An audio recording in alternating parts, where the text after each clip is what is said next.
Ajoli kanen lo ngaya mo chenye Wan Luo Tv kit ma chen jwini kong wanen ngoma tika bino iwie madone. President Yoweri Museveni onote kilo tela mony mapat ilega mifoch. Lok mecholule ubigale manok man lupe ke lok matika aki office pa Attorney General magen wachni nen chalo lok achene merokinen kit makibi kubo kwede wie mati.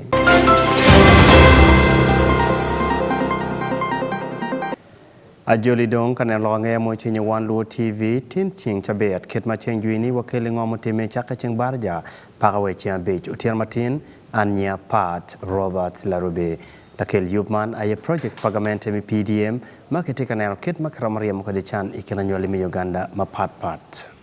President Yoweri Museveni note kilo dirumony mapat ilega mi foch mi wang mi aparario kama eno lego gi mi tij matek mi neno bene ken magrama lweny kwede ikom alaga nyo poga matie ken luak mi Uganda kany watiki matute report man ma aki bola church pa Wan Luo TV Sunday akomo.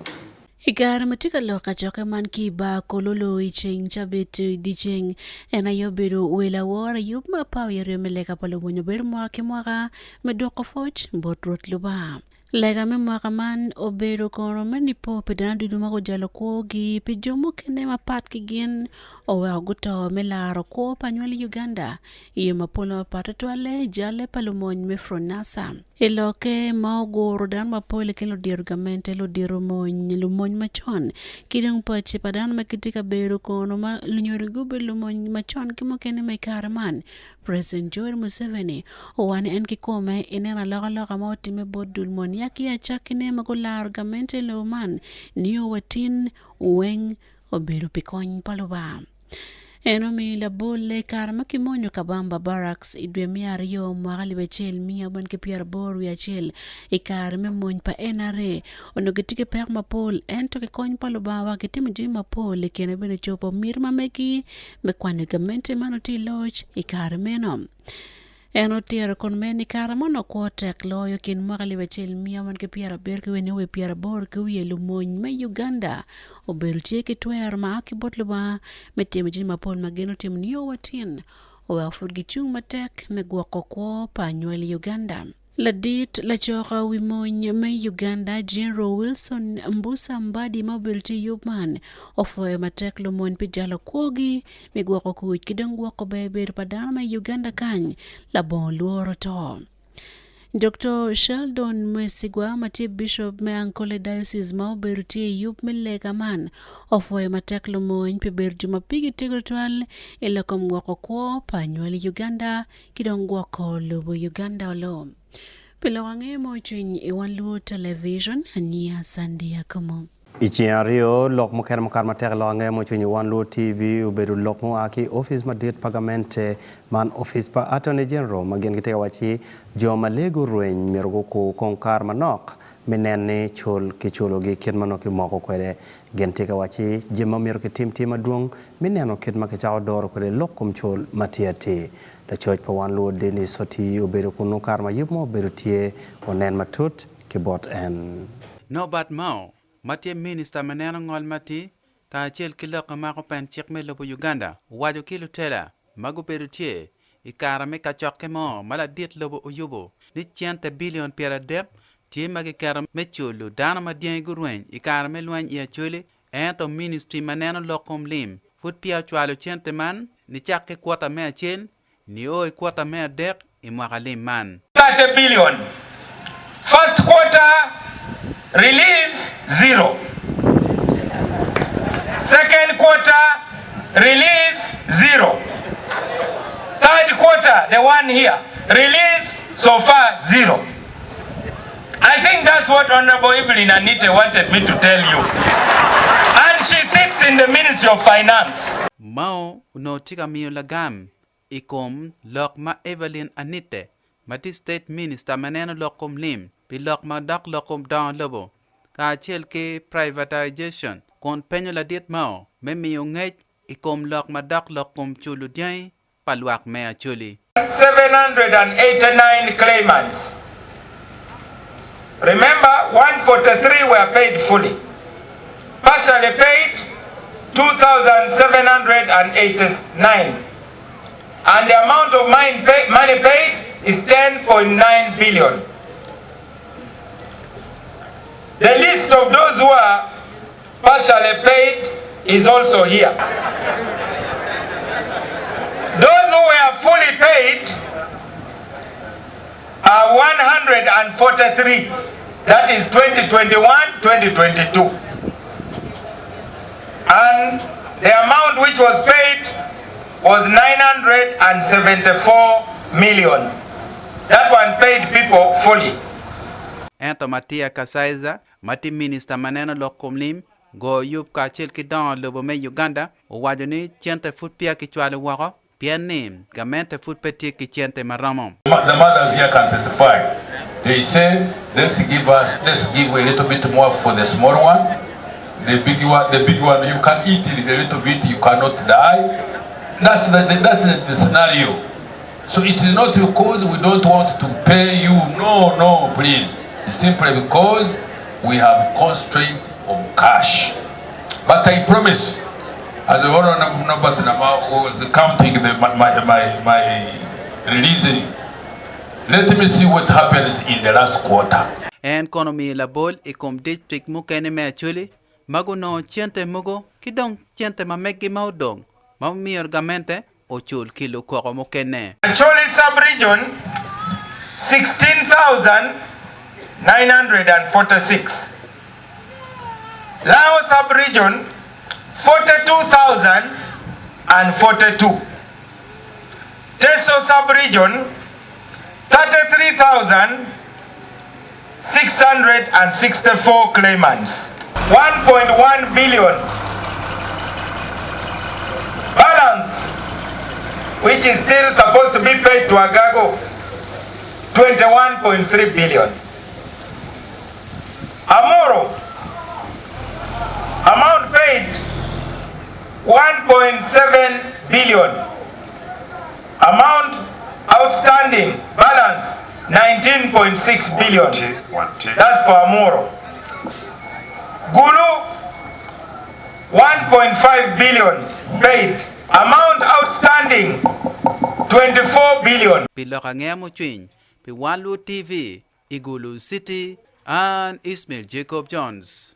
Ichian dek ni ndo chiel midumar dek mwakalibario kipiariwa dek git mokera moberutie lo ngemo chunyu Wan Luo TV obero tim pa ministers pat lobo Uganda kanyma ki mor koko komgi negien gutiyo maraj ki bar mano ki mera chwale bod luak mi karamoja i Mokono district minister matili manayan lokum lim honorable Lugolobi maongeyo ni koko tiko matek ochiaro for bare mano ena yobo iwi odiange kon wajani miroke neni ki gamo chot wanen matut i report man.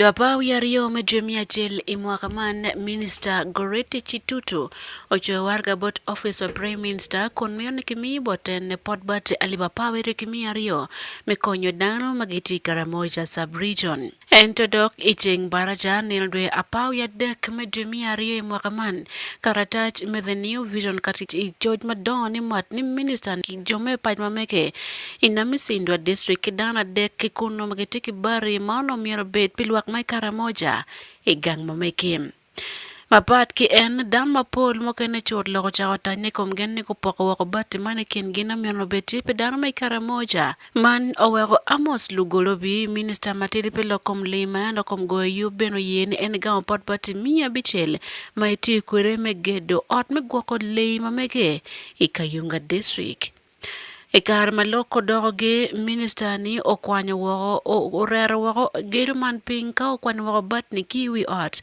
kamano gore mbere pale kun ki Karamoja onobugwako kwa padano lo Ikare mechoyo loko nge manon ke jogo wako loko poko bari pedano mai Karamoja dogdano mergunong bari mani kene juma kuno yobedo minister man moriko kaduchi mati minister pi loko mfwene me primary eno pot bati miario Dok no tiki vocha namba aliba boro mia bika pau ya boro. Rebecca Kadaga bene matila konko Prime Minister dagbene Minister pilokom kenyaume Africa ono potbate Mia Beach. En meke obero vocha namba alibaboro Mia Beach kapara bungwen. Ikin jomo kena bian gono barimano beru Jacob Oboth about mati minister pi state minister pi lokom gwakobe biro eno potbati Mia dek ite vocha alib aboro Mia Beach biru achel ikin dar mo kene madon maguno potbati ni. Igara matika doro ot moko chik iching ario minister oberka loke dharma pol entola do ot moko chik man honorable Anita Among oweni ngatman omelting yataria ne elo komport bati madano kwalo ki I karamoja sub-region ne. Man otugu lok mage kibo dano maya karamoja tola lutela ama ake kununiki nen kit mayuwa wako mugati ki dog jomagi. Pilawange mo ching Wan Luo Television hania Sunday akomo. Ini na cheli bene gin mo kana mo kare lokange mo ching Wan Luo TV ubiri lokpa Eric Mwesigwa la chwak nup ma eno karo ko wachigamente ono en matek. Ento jimo loke o lung tuke karma eno dokchen bot gamente tika mor koko ni a on o aki bot dulpa jommi nup. Wanen matut I report man. Ichabiet mokaro awuba chil manye kiluoni Mwesigwa Eric obino kilok matek ni en kiberka onne karma lumon pagamente o mago en. Ente lok mokatitin nen chalo ngidma en wajo petiati kitma wabunyo kwere kany. While security forces have noted persistent attempts by some political opposition groups in Uganda to blackmail and demonize government over false allegations of torture by security agencies. These elements have embarked on a deliberate campaign to malign the government and attempted to isolate it at regional and international fora, as well as among the development partners, using the usual rhetoric of human rights abuses and socio-economic challenges. Kogo tie matek tutwali kum dul mapechwa ko gamente makiwachi gena yene chalo getika balo nying gamente minongo yo mamegi. These evil schemes continue to be propagated through the mainstream and social media platforms and agitators for civil disobedience, including the so-called Kuunga and Tulumbe campaigns. These groups, particularly the National Unity Platform, NUP, have over time made it a norm to parade people with bodily defects occasioned by normal accidents to masquerade as victims of torture inflicted on them by security personnel. Recently, on the 13th of February 2023, Wan Mwesigwa Eric was paraded before the media by NUP President Robert Kyagulanyi at NUP offices in Kamucha, Kampala, claiming that he was tortured and burnt on his chest using a flat iron by security operatives. However, contrary to the torture narrative by NUP, it has since been established that Mr. Mwesigwa Eric was lured into a deal by NUP, and the wounds were inflicted on him by the same group after promising him monetary gains and treatment with the sole purpose of maligning government. Komiti mawalogoni gamente tika miyo yat mineno kitma kiromo konyo kwere Eric Mwesigwa. Unfortunately, NUP abandoned him with his wounds without treatment and pay. The government is providing medical and psychosocial support to Mr. Mwesigwa for full recovery. Gen wachi enipi wang mi achil majuma pichwako gamente tika katini gamente tika onoge kun lachen ke noni gen gicheroge ona ke kenge ilinying minongo chenne kitma kitero kwere kany. Following other similar schemes by NUP to blackmail and isolate government, both local and internationally, on 17th of November 2022, over 100 NUP elements were paraded as torture victims at the Uganda Human Rights Accountability Conference at Ufungamano House in Nairobi, Kenya. It was later established many of the paraded individuals were victims of normal accidents occasioned by border borders and other incidents. They included, among others, Sebuganda Richard, who lost his hand in a student strike at Makerere University in 2020, and Kamuswaga Moses, who was injured trying to detonate a tear gas canister in 2012. Pilo ANGEYA muchunyi Wan Luo TV, Pat Robert LARUBI. Ichi angwen nindwario miduma dek mwagalwario kipiario wiadek kin mokera makarmateka lo ANGEYA muchunyi Wan Luo TV obedo ka choke palotela mapat ikin tuong lobo man magien gorwate kaneno kit makero mador kwele lim pagamente iyo mati. Ikar magien gubedi ka choke mobedi Hotel Africana logo bedi matek mainoni mokera mako kit maketika tich kwele michoyo dano i district nyoy cities mapat mabene chero lupe kitich marach kichena onyo cham chana matie matek totwal ikin lutela totwale chief administrative officers onen matut i report man. Iloke iyapo kachoke menenario mekwota me adek man pikao kidong town clerks makitika tichale make begolim i Rome City kidong municipality Uganda kany pimwagalim nieni enowayoji mapol.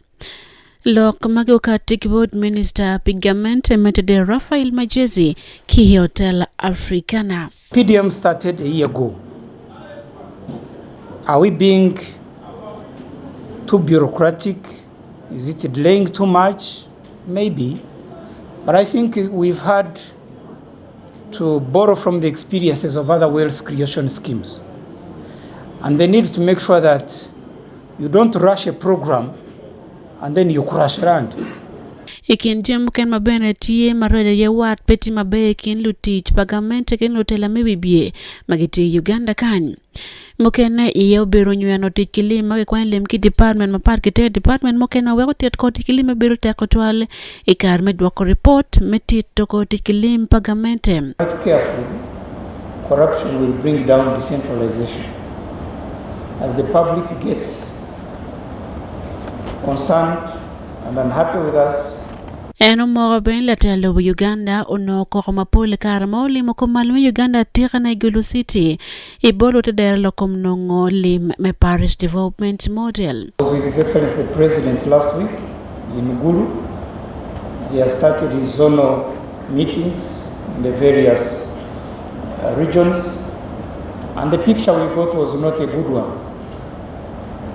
With the citizens telling the President that we, the local governments, especially the technical people supposed to implement the PDM, the community development officers, the parish chiefs, and the commercial officers are actually failing the program. So the question is back to you. What is the problem? Ikin pero madon mafuti ma en minister olorieti lokom chamchana ikar mechelo tit bakamente idoktit I Uganda kany. Reports that positions advertised in our local governments are being sold to the highest bidder. This undermines the principle of merit during the selection process. Yub matika bino metiako kwota me angwen nyotiako dong mwakali matie eni. Gamente meta del tika onaka yub mechopo jema pole gen lokom office pesite mga yabo gen yeni. Mafuti tika ripo office ki municipality Nyorome district mono chano iki yabo yo doko city ni. Kibinenwe lokom chobo jema gen giribe kine gang kalme district ki city. Ikare me logi kao kidong town clerk mako biltika chakaman go loko jema pole. Mafutika diyogin itit mameki. Ikene obelo komiyo report mayarlon magenwe jima poli ye foot pia ginyang mabete twal dok omyurki yup iye. Just our decentralization was meant for delegation of services, deconcentration, or simple decentralization rather than full devolution of powers to the local authorities. Because I think the most appropriate one would be devolution of powers. First of all, the SACCO executive who is supposed to process the loan process, they don't have the gadgets. Even the gadgets that were used during the launch were returned back to this Ministry of ICT. Kachoke man ubelti penenario dokache utum kubu Dr. Nekero manyen metimtid mochwiny pilwak maitedero. Pilwak mochwiny I Wan Luo Television ania Sunday akomo. Ini anacheli bene gen mokano karlo mochwiny Wan Luo TV uberi yup maketi yaro kwere got maleng mati tororo chalo kabeda chel manywali mi Uganda kijoma wako romo a gibino gichero gitero karma megi mi limo kaberman. le choj pa Wan Luo TV Jojo Fono obedo ki report man wanen ko ngo ma en obiro kwede. Inwang rok ni tororo amadikin ji thoko piny ma Uganda gi be jule bedie kanye shamo kalimo mapoyo kuopu gwange winyin kod yien mantie idudi mar wang'in mechungu gatonga mawacho nike riurok achiel igwoko piny ministry magawo kuom kitana kod nya chwech ma piny riji mawoko ochoko wacho paka tele matororo mantie kod yien mupokere gi winyin kod gwange achiel kuom giki piny mang'on minyalo bino neni adech mabukedi. We have unique wildlife species, but we have endemic plants that are only found in this region in the whole world. And this is an opportunity for us now to market, but also to conserve these areas. It's very marketable. I first climbed here to put back, I was working in Kenya in Kapsabet, and I got invited to McConnell by some farm group that was came over to Kenya to do a course in agriculture where I was in Kapsabet CITC. And the first town I came and stayed at in 1990 was Torora, because I feared to go all the way down because of the insecurity in 1990. So I stayed in the Crystal Hotel down here, and somebody there, a young lad like this one, said, I can take you to the top. We did, we met UPDF up here. He explained to them, they said, okay, Mzungu, you're welcome. Teleme mantie nyaka iboro manok wuok Kigopa Jura Dhumbe I district ma Tororo ongang kod yien mupokere manyalo botho ji emedi rok wi ng'ungu tele muchwei mang'on swam. Yathai mantie ka kende yath no iluongo ni aloe tororona akwa paka nyaluongi dhu padhol karago bere yath ma botho malaria botho tuo nyang botho tuo kweth yath no nwang'ere ka kende akabe wamedo go kokori ji ma jubino ka mondi kirige yath moro ji ikadh gine gimin wango ka wei ka because ji kweth ma jumito nena ka maduong' mere tek gino konyo luak ka wakwanyo wakadho gie larere. Let's also market East Uganda so the people here also get benefits from tourism. When they get benefits from tourism, they also understand the issues around conservation. Dhano kala tundo malo ipado wi teleme tero saa maromo ario wuothi idieri lul kodi idho madalin adek mantie iye. Kane malo ng'ato nigi silwany maneno ng'ono maradesh mabukedi kodi kalo githenge moro je magochungiye. Tele tororo bedo gima ber dhano jubinie. Kineno kama wachunge mema boro matele me kalo kumani je ka kichungo tororo gi Eastern Uganda gipi gimantie kama bero gwangentie ka ng'ono wo mapiny kichungo kati neno bor koro ji nyalo neno kinyi nyalo neno mbali nyalo neno kumanje to kada bedi nende ni pokruok menwang'ere ka kende silwany mabino kodi gimochalo gama ji maradesh mefuodi jokolimo gima same ministry magawo kuom kitana kodi nya chwech ma piny riji mawoko kwayo ni bero kethi meni ikitana mere government wanyalo wano ogalo ye gibino itele tororo ka because dunyo same ka chala giman to kono wachungo ka luongo jojubin ka jokonyo wan nwango ni marapena wagwoko tele me mungo edoko ng'ato donji iye tek kono wagoyo waketho fence wadwoko yien manwango ripero bedi ka mutieko kadho wadwoko gwange manwango tie ka kodi kirman manyalo bedo kama chango nwango ford kubedo ka tele mo bedo tele mabera ka kwayo ni government ma Uganda odonjie orwaka tele me bubedi paka achechele kuong kama joma jolambla piny wuok piny ma woko jolambla ka jochulo pesa ka jolambla ripero orwak tele me obed paka achiel kuong meno. When you are going to develop tourism, you must profile the area. We must know the size of this area. We must understand the geology. We must understand the ecology of this area, the habitat, the wildlife diversity, the plants. So as part of the activities to profile this very rock and the surrounding habitats, we will engage our partners. Kabende onyal goyo kokori ji maradesh mabukedi ni jukethi meni pajo igwoko chwech ma piny kineni jomito berori Uganda yuwang'e koro. Gwange ma fodon tie same ka kono nyako ng'er gi afoyo moro minyalo neno. To ka yudo nitie Kibwe, ka yudo nitie ong'ere madongo kweth ma yudo nwang'o juntie kameno jeji jokadho because otong' woko yieni mego kwanya jo chame mego riem jo because wang'o lul. Wakwaye ni dhano kiro doko teme kada tema wang'o lul me. This year we are saying conservation partnerships. Can we come together, put our heads and then invest in making this rock secure? If you go to the foot of this rock, many houses have come in.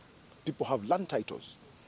The Mzungu was not a madman to conserve this rock. Tele maduong' ma Tororo maboro mera timo gana shiel gi 438 wuok piny malowo aka mabor loyo wuok adesh mabukedi makine ne dhano chungo nyalo neno kiri loka ma Kenya gi kamudong' genere ni paka sameme ministry maneno kuom nya chwech ma piny ochoko mako paka chiele kaum kama ber otane piny ma Uganda ka lemiyo district me limo misolo maromo an Jojo Fono gi Tororo. Kidong midolo lo ng'e mochunye Wan Luo TV chiang beach ni ndo dek miduma dek mo Alvario Kipiariwa beach obedo lega mo aki Apache district menon lutela tika lego gamente minene ke yogi ot kwan onyo science laboratory magien wajini eni pierre tekrotwal mineno ne ke ilo lok mifonyo science ikaber mamegi the church pal Wan Luo TV Jasper Gwel tiki report man onen kong keyboard en Otera memory seat secondary school ati Apache municipality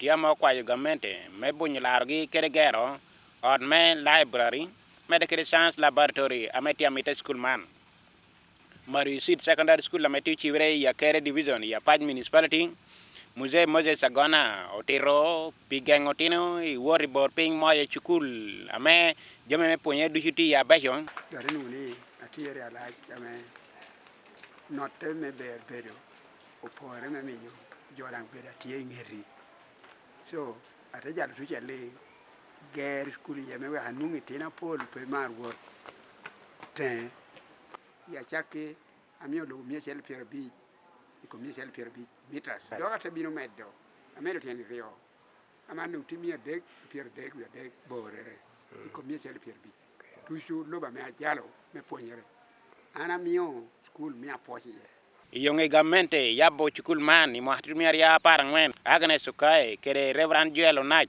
o mema me PTA amedong wehoti otiro kita megino biru tute otera yotino wana pia kwa school eka tino wana mpe pero wale kipo ko kitchen enen neno tino te ya di sana kito wori otera yotino ni mwakario cha dong mwakario romo otino cha mejeka karo tunga kwenye ile masa kote yin school jamnen binabela jamnen eto wodi chialo pelo jo maga papa James Sapira mober won kamonyal man PTA hotel school man pi mokera maboro chakko karame school man yabare kere eti chengario dong tewe ko tisuko eno tiro pekka megino choro karame school man yabare kere kara school jahere onu oburi tino pe okay lo buri laboratory room awowe anyira buri class wano tene na mono tegero domo anyira eka tegero ma awowe eto yinere neno wano yinere neno duto mo gero piano nu utino peporo na ma jora no peporo otino cha high school chak me school cha har tino bi chela sibe wan Oponya bichia kai me da ai te be kina bi eka onwalo muti onwalo piera bo Jami moga menu uker gini ipulan me atima ento kar me weko opi tera mo ko ame gin poro ti yere onye yere be de wuri abedo bi buru ka kinde moro le wuru bo fen I what plan or here? Tama route in Catway. Will school track.